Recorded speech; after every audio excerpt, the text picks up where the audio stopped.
Well, good morning, everybody. Good morning, Kenneth Edmonds. How are you? I am fine. How are you doing? Oh, no complaints. I every time I listen to that little intro, I have to do a little head bob and a little jig, right? So it's how I get my exercise in the morning. I see you're back home. I am, yeah. I had a wonderful trip down in your neck of the woods. I was sorry that we couldn't actually run into each other. It's funny, the one time that I am actually in your neck of the woods and you're on a ship somewhere else. So literally, ships passing in the night, right? Absolutely. Well, I guess a ship and a plane, but vehicles passing in the night. Oh, well, that's Yeah. great. It's really good to see you again, and I'm very excited about our interview today. It's one that's near and dear to my heart. Obviously, as we talk about personal brand and the importance of that, right? But before we go any further on that, Ken, we do have to make sure that people understand that we want to understand what. We need to know where they're watching from because we do have a global audience. And so even if you're watching this on the replay, put in the comments where you're joining us from. We love to see that. We have people from the Middle East, people from Europe that join us. And it's designed to help companies everywhere level up their game. If you're in business, I don't care which part of the world you're in. I've worked with folks down in Australia. Ken, we both have. Yeah. In the UK, and now obviously in the United Arab Emirates and other areas. And no matter what you're doing, we can all level up. And as I like to say at the end of all of my video calls, keep learning. And you like to say, Keep level. leveling up. Yeah, that's it. So, all right. So we have somebody already. Calgary. Not sure who's in Calgary, but we have somebody in Calgary. Yeah, Calgary's a great city. That's near and dear to my heart as well. I lived there actually for quite a number of years. And for whoever that user is, let us know who you are. We can't see your name. Actually, Facebook does that sometimes. But to give you a little background, I grew up in Bowden, Alberta, which is about, 40 minutes north Calgary, very small town with a refinery and a penitentiary. And as everyone in Calgary used to like to tease us, they said no matter how you come out of Bowden, either at the penitentiary or at the pen, you're coming out crude. So, all right. The other thing is don't forget, leave your comments and questions. So we want to hear from you as we move through this. It's great. Live streams are a lot more fun, in my opinion, than doing a traditional kind of webinar because your comments can be shown just like we did show the one from Calgary. So make sure you let us know that you're in there. Well, hello, Sam Tapper. Good to see you in Calgary. And you want to know a funny little story? That's my mom. Oh, Hi, so Mom. okay. So what do you have to pay her to get her to watch? I don't know. I'm tickled, though. That's really good, Mom. I'm glad you took some time to tune into the show today. And without further ado, Ken, why don't you introduce our guest? Well, we have with us today Dr. Cindy McGovern, and we're going to call her Dr. Cindy today. And she's written a book that's really interesting about personal branding. So we're going to talk about that. But first of all, Dr. Cindy, you want to tell us a little bit about your background and what you do? So thank you so much for having me, guys. I am so excited to be here. I completely agree. We can always learn. We can always level up. And I started my career as a college professor, went into consulting and got pushed into a sales role, realized sales is a life skill, not a business skill. And now I write books and I do consulting to help people kind of embrace their inner salesperson. Well, very nice. So I love the subject that you picked for your latest book. And let's start with this question. You said in the information that you believe everybody sells, and so let's talk a little bit about that. So I truly do believe that we all sell all day, every day. Every interaction is a transaction of sorts, but we don't necessarily call it sales. And mostly because people have this icky feeling about that. Even some salespeople will say, "Oh, but I'm not a salesperson." I'm going, well, that's what you do for a living. So, but we do. And it's funny because that was my first book, that every job is a sales job, because I want people to recognize we do. Every conversation you have, every email exchange, you're selling yourself and you're selling trust, you're selling your reputation. So once we get over that ick factor associated with sales, then we can learn a lot from the sales professionals to do it better. Yeah, I love what you say there. And, that sales is a life skill, right? And I didn't become a university professor, but that's actually what I went to school for, was to be a teacher. And I found myself, teaching throughout my entire career. And somebody said to me once, it was something that's always stuck with me. He actually ran a restaurant. And what I learned from getting to know him over time was he was actually a construction mogul for most of his life, right? Like ran some really big businesses. And he taught me how to sell the specials of the night, right? So it was my first commission job. He'd, basically say, hey, here's the specials tonight. Any of these that you manage to sell, we'll give you an extra $5 on top of whatever tip that they give you, right? And I remember saying to him, I said, but I'm not in sales. I don't know how to do this. He goes, kid, everybody's in sales. He says, it's just salespeople are the only ones that know it. Yeah. Yeah. That's great. It's so true though. And it's funny because when I got pushed into my original sales job that I was in, I honestly thought I was going to get fired because I thought I couldn't sell. I wasn't fast talking and slick and had all the stories. Sales is literally just figuring out what somebody needs or wants and seeing if you can figure out how to get it for them. Yeah, that's smart sales, right? And that's one thing that I love is when I run into people that are actually trying to help solve customer problems. You do that, you will sell all day long, right? All day, every day. And I think it's interesting that even from a management perspective, that managers are in the business of selling their ideas, their vision to their team.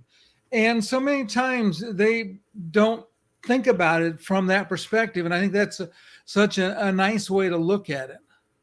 I giggle because we use the term in business all the time. Well, you've got to get buy-in from your team.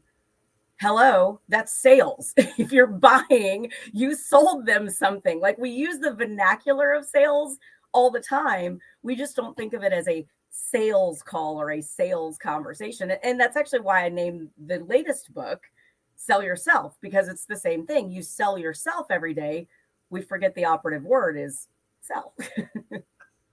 Okay, so now let's talk about personal brand. So I'll start with this one.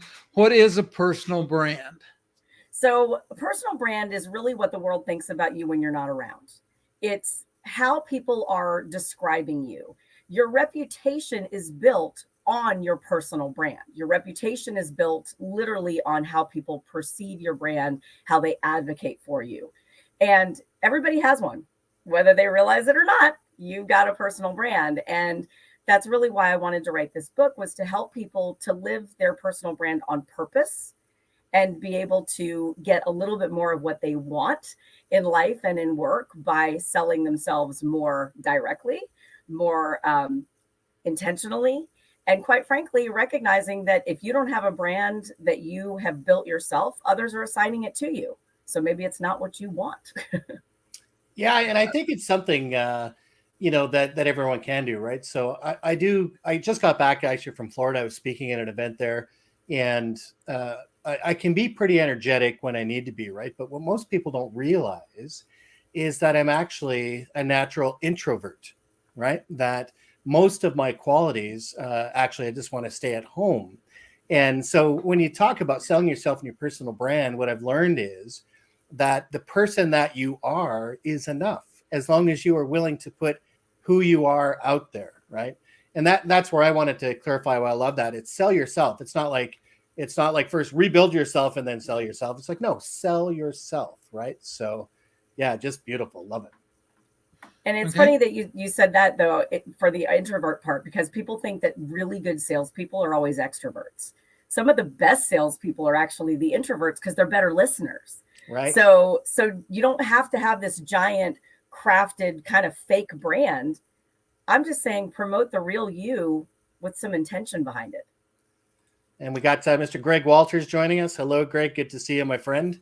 And he's another one that does sell himself. I have all the respect in the world for Greg Walters. If you haven't seen him or connected, with him, he's definitely somebody you'd want to get to know. And Greg, good to see you out there. Definitely someone who is very good at selling himself as well. And I'm betting he is really glad that he is in Florida this week rather than up in Michigan, because I'm thinking Michigan is going to get a little bit of snow.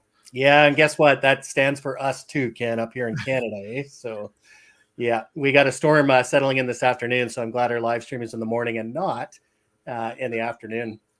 Hey, and I wonder, first of all, maybe, we talk about personal brand, and I know we can have a lot of, what do they call it? Buzzword bingo, right? Where a lot of people might hear it and they've heard it, but they don't really understand what it means. So could you take us through that, what a personal brand actually is in your mind?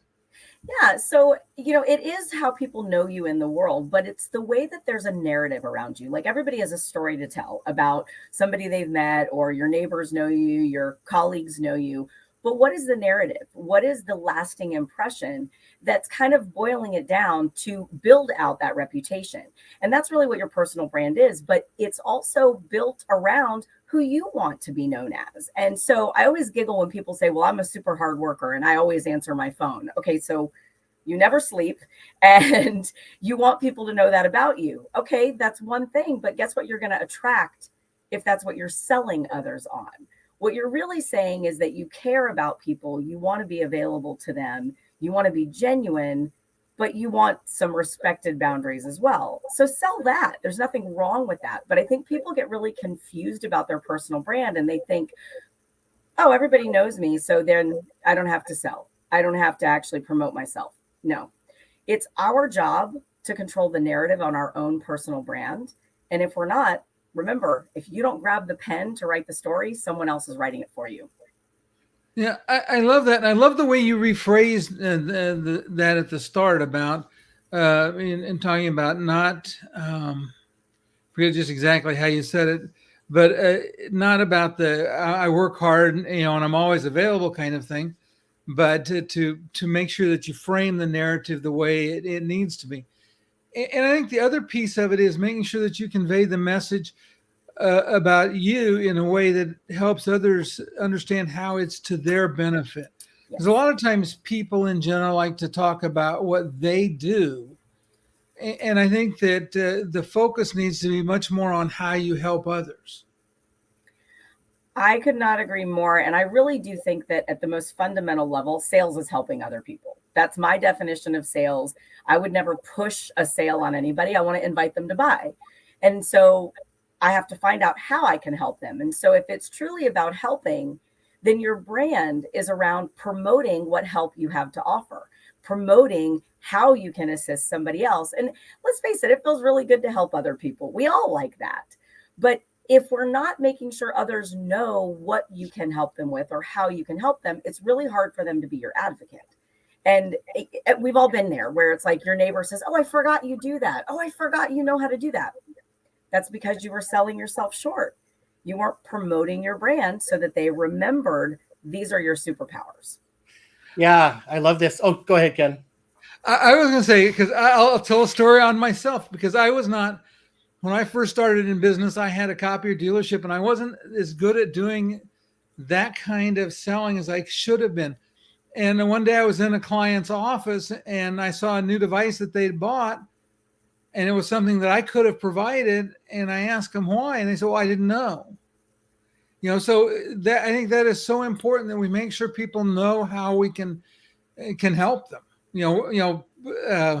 And I'm probably guilty of this, maybe Wes a little bit too. Sometimes we're really good about sharing information to help others, but we don't really promote necessarily. Sometimes we got to promote ourselves a little bit. I believe that you have to promote yourself before you promote whatever you're selling, because every sale is built on trust. Yeah. I have to trust you before I trust your copier or whatever else it is that you're promoting. So if we're not doing a good job of advocating for ourselves, the rest of the sale doesn't even matter, honestly, because they're not going to buy it. They're not buying you. And we've all been the recipient of that too. Like even just in our regular lives as consumers, if we don't jive with the salesperson, it's not going any further. But to that point, Kenneth, about, that client didn't remember that you did that. I think that's also something that I would advocate for managers who are watching and listening to this is, are you sure that your team is walking and living their most powerful personal brands? Because it's a reflection on you and your company. So what training, what development are you doing to level up those skills with them to help them be good advocates, not only for themselves, but for you?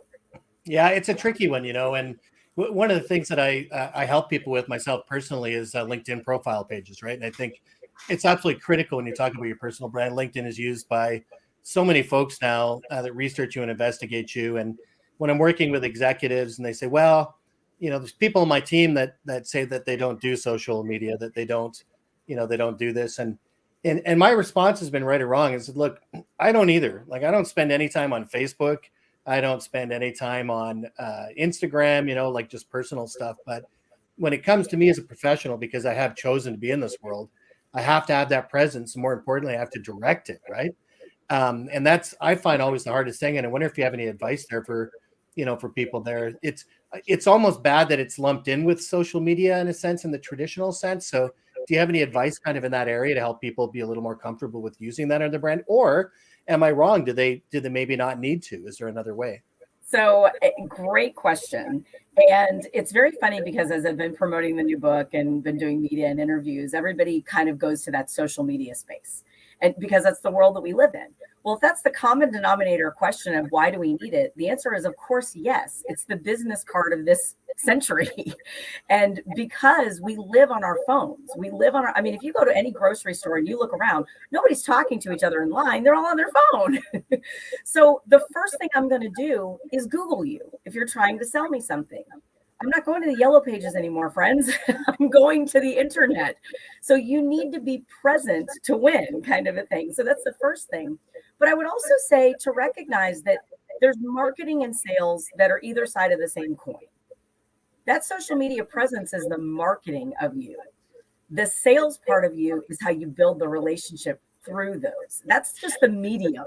So it's how you're interacting with your audience, what you're posting about yourself, how you're having those conversations, and inviting people in to have more conversations. But if you're not on social media, it's kind of like, okay, do you not have a business card? Because that really is the digital business card now.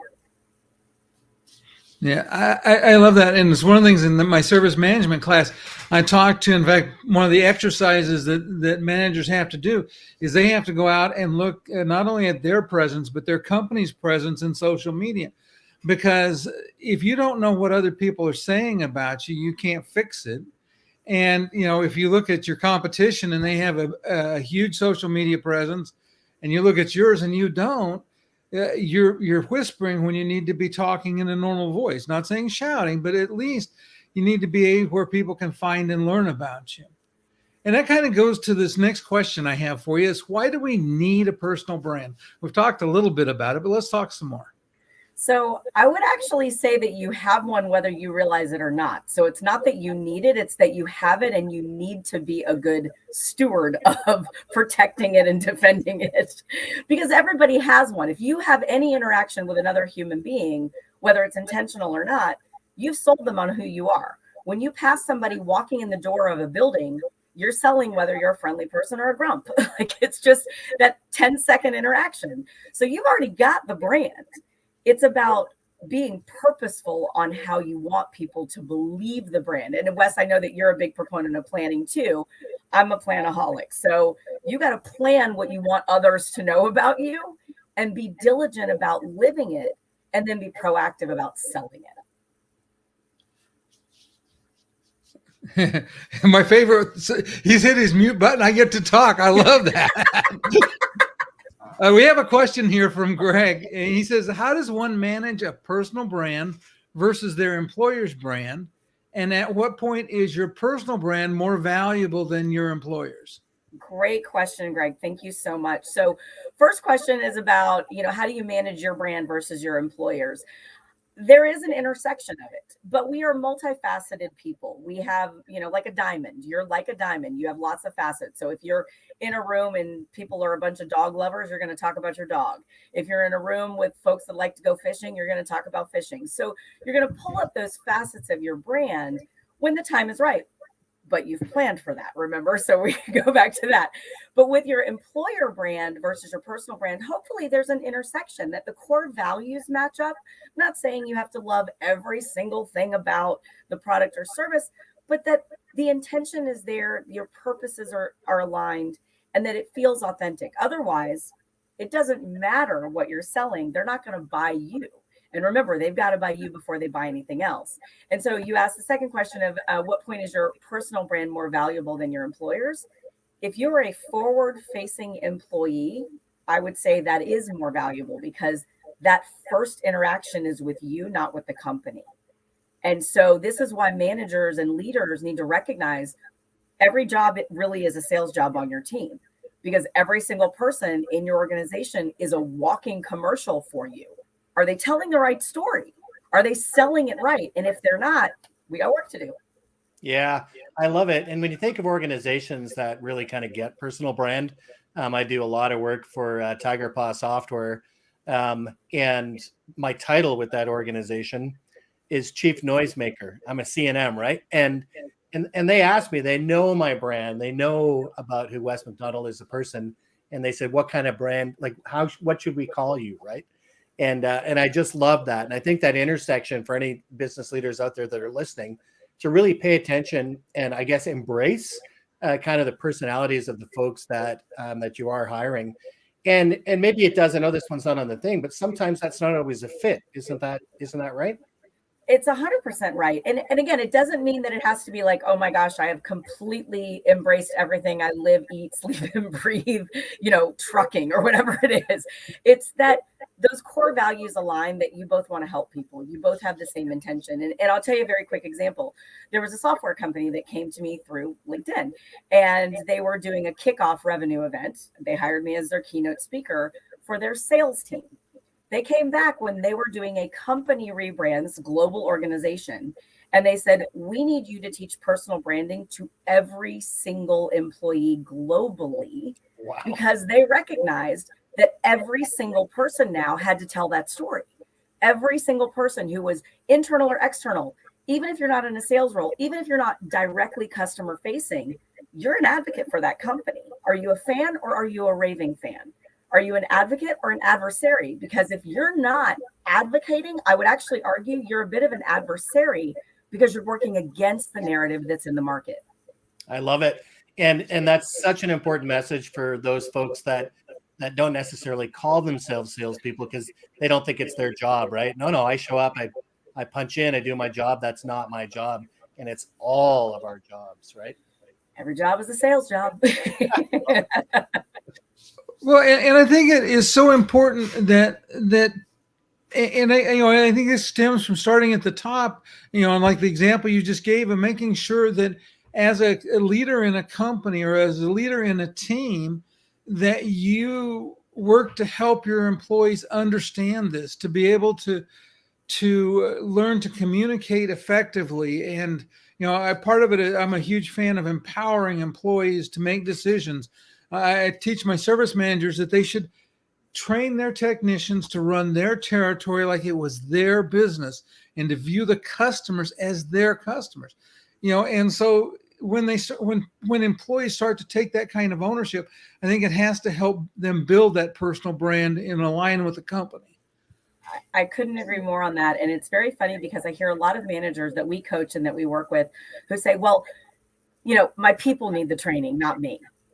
That's my first red flag because it has to start with you. It has to start with how you are creating and living that brand and being that role model and that example to be able to empower them. Because if they feel like you're kind of a fake or a phony, they're never going to buy into it. They're never going to embrace it fully and feel like they're empowered because they feel like, oh, well, you're talking the talk, but you're not walking the walk. Yeah, I love that. And if they don't embody the brand, the other challenge then becomes that they can't be effective at representing your company. I had just an example of how bad it can get. As I was at a client site when I worked for one of the manufacturers, and the previous technician that had been there just told the customer all the bad things about the company and why he couldn't get parts and all of this stuff, and he destroyed that company's image in the client's mind. And we've got to make sure that our team understands that no matter how frustrated we get, we can't. But he didn't believe in his own company was the problem, So how could he live that as his brand? And that's where it goes back to those core values. And, we've seen a trend in the last, let's call it 25 years of companies hiring more on values and hiring more people that, there's that core value. And we heard the triple bottom line years ago. And now there's sort of this, social and economic awareness and all these different things. But the key is, if you can't believe it, you can't sell it truthfully, not in a genuine way. And yeah, maybe you can fake it for a little while. But that's the other thing with managers is how are you getting your team to buy into the vision? How are you advocating for the vision of the company, the goals of the company, to rally them around a common goal. And I'm actually dealing with this with a lot of our clients right now, where they share the goals with the sales team. The rest of the company doesn't know what the scoreboard looks like all the time. Let's rally around that common goal, because we all need to be advocates of that goal. And our personal brand is part of how you're being that advocate. You know, and I want to just interject one more thing with it. I think that if you can't buy into your company's brand and you don't buy into that piece, you need to go find another job. Amen. I couldn't sell it. I mean, there's no way. I have zero poker face, and if your baby's ugly, I'm going to tell you. So I have to believe it before I can go sell it. Yeah, I completely agree, and I always tell people that's my greatest strength and my greatest deficit is that I really do have to love what I do, right? So, and it can be a deficit, I guess, in some people's eyes, because they're like, well, you should be able to sell that. And it's like, no, I know I couldn't, and I won't. And that goes back to your own core values, though, honestly. And it's mine too, which is my moral compass is very strong. And if I don't think it's the right fit for you, I'm going to walk away. I'm going to tell you, don't hire my consulting company. Don't go through our academy. Don't do any of those things, because I'd rather risk this sale today and you walk around as a walking commercial for me later than me make a sale today and then you come away unhappy. And then you're now a walking commercial for a bad version of what we do. Amen. I can't risk that. And I would say right now, at the time of this live stream and the recording, the world cannot afford any bad press. There are too many changes going on in the world right now. We have to control that narrative. And that's actually why I wrote the book. We went through the Great Resignation, the Great Remorse, the Great Reset. I believe we're in the Great Rebrand. And that's what I'm calling this moment in time. Control the narrative. Make sure others are telling you your story the way you want it told. I love it. And it's so much easier to live with it. I can say that I'm 53 now. I'm old enough where I have to kind of pause, and I can't remember, am I 52 or 53, but I'm 53. And I can say that in my sales career, which has been my whole life, nothing gives me more pleasure than someone that I worked with 10 or 11 years ago that gets in touch with me to say, Wes, I think we need to, to do something together again, right? It's not the best thing in the world. That's and then I know I did a good job, in the original sale with that customer, right? Absolutely. We have another question here from Greg, and it says, this value talk is interesting. If the employee believes in the company, how does the company show a similar level of commitment to the employee's personal brand? Ooh, such a great question. Thank you so much, Greg, for your questions today. These are really great. So the company needs to be living their personal brand as well. And it's really through the leadership and the leadership legacy that all the managers are leaving, right? So if they're not living that legacy and really creating that brand, then it does create a disconnect with everyone else. And so one thing that I encourage a lot of managers to do is, how are you investing in your people? How are you helping them to level up?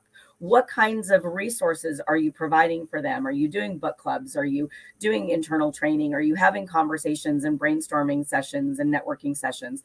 Or are you just saying, come in, punch your, time clock, do your job, leave, and we're going to give you a paycheck? It really starts with gratitude and appreciation. And that's actually part of my core values is gratitude. I start every day that way. It says it on my coffee mug. But if we're not starting there as leaders and showing our appreciation to our employees, we're selling ourselves short as leaders and managers, but we're selling the company short, because we all know this, people don't leave because of money. They leave because of managers. Amen. And of course, I have to share one more example. Ken, don't put me in the green room yet for talking too much. It's with Tiger Paw again, right?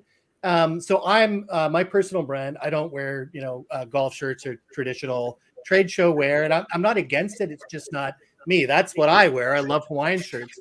And did you know that Tiger Paw for the trade shows, they actually got me Hawaiian shirts with tigers on them, right? Specifically because that's what I like to wear, right? So just an example, Greg, out there, that when I see those kind of things, man, you want to talk about loyalty to an organization and love, it's like, thank you. They're really respecting that and coming, and they're meeting you somewhere, right? I think that's amazing. And it's so interesting because, last year, especially right when the book launched, there was this whole quiet quitting thing happening in the world where people are like, yeah, I'm going to come, I'm going to do the bare minimum, blah, blah, blah. the reason they were doing that is mostly because they felt underappreciated, undervalued, and not seen or heard. That them getting you a custom made Hawaiian shirt, that's loyalty for life right there, truly. Right. And it took them 15 seconds to order. It's amazing. Yeah. And I like what you said earlier though about the core values, right? That at leadership level, that's just how they roll, right? It's not something that they had to force or fight. It's a part of their DNA. I love it. Hey, listen, in respect for our time, we are coming up on the bottom of the half hour, and Greg Walter says, good job. I have hundreds more questions. So here's the good news, Greg, is that, and anyone that's watching today, make sure that reach out to Cindy directly. There's your email, drcindy@drcindy.com. And also I did have your LinkedIn page up as well. So for those, we are broadcasting on LinkedIn, on Facebook, and on YouTube. So for those that are watching on LinkedIn, I can certainly grab, Cindy's profile there. And I'm all fired up about going back and looking a little closer at my own personal brand today to see what I can do to make it better. And Cindy, cannot thank you enough for joining us today. It has been so much fun. I feel like we could have talked for another half hour easily. Oh, you don't know West and I. A half hour. We could go for days on things. So, especially when the guests are awesome. So yes, yeah. And for everyone else out there, we can't thank you for your time, right? Like for tuning in for us for yet another week, another Wednesday at 11 a.m. Eastern every week. Remember that. And until next time, keep learning. And Ken, keep leveling up.